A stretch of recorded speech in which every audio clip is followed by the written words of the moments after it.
মা বাবা বাড়ি না থাকলে খাওয়া দাওয়া আমার জীবন দিয়ে একদম উঠে যায় গাইস। তো সেদিন দুপুরবেলায় হাতে এক প্যাকেট বিস্কুট নিয়ে খেতে খেতে আমি এদিকে বেরিয়ে গেছি বাজারে যাওয়ার জন্য।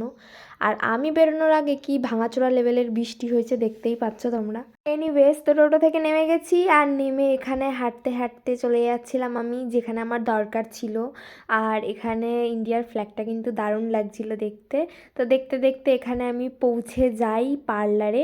এখানে এই কিডনি টাচিং রিয়াকশনটার মানে আমি এখনো বুঝতে পারছি না। আর এখানে এমনভাবে বসে রয়েছি যেন পার্লারটা আমার বাবার। গেছিলাম হেয়ারে ট্রিটমেন্ট করাতে কারণ সামনেই আসছে পুজো। একটা কারণের জন্য সেদিন সেটা হয় না।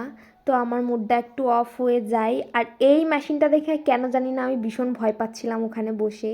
তো যাই হোক অন্য একটা স্লট বুক করে এখানে আমি বেরিয়ে আসি আর এদিকে আমার কাকিয়া রেডি হয়ে গেছে ট্রিটমেন্টের জন্য আর এই পুচকেকে নিয়ে আমি বেরিয়ে যাই বাজারের দিকে। কারণ কটা খাবার নেওয়ার ছিল আর কিছু জিনিসও কেনার ছিল। কারণ মা বাবা বাড়িতে না থাকলে খাওয়া দাওয়া আমার জীবন দিয়ে একদম উঠেই যায়, প্রথমেই বললাম যেটা। তো আমি কিছু খাবার কিনে, কিছু বলতে দুজনা মিলেই খেয়েছিলাম এগুলো। আর এখানে বাউলি খেতে খেতে আমি আমার ফোনটাই ফেলে দিয়েছিলাম। তারপর এগুলোই পেট না ভরা এই নাচোসটা নিয়েছিলাম যেটা আমার খেতে বেশ ভালো লাগে, কিন্তু ওটা না খেয়ে আমার আবার মুড সুইং হয়, আমি আবার এটা খেয়েছিলাম যেটা একদমই খেতে ভালো ছিল না।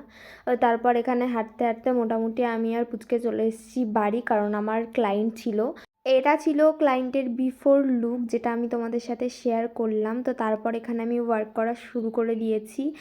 আর এই যে রেজাল্টটা এসছে এটা পুরোটাই কিন্তু ক্লায়েন্ট চয়েস। তোমরা যারা আমার থেকে সার্ভিস নিতে চাও তারা অবশ্যই আমার সাথে কন্ট্যাক্ট করতে পারো। তো এটা কমপ্লিট করতে করতে অনেকটাই রাত হয়ে গেছিলো। তো তারপর এখানে আমি ডাইরেক্ট খেতে চলে গেছি, খাবারে ছিল বিরিয়ানি। তো আজকে খেতে খেতেই ভিডিওটা এন্ড করছি। কেমন লাগলো অবশ্যই জানিও, ভালো লাগলে একটা লাইক করে দেবে। টাটা।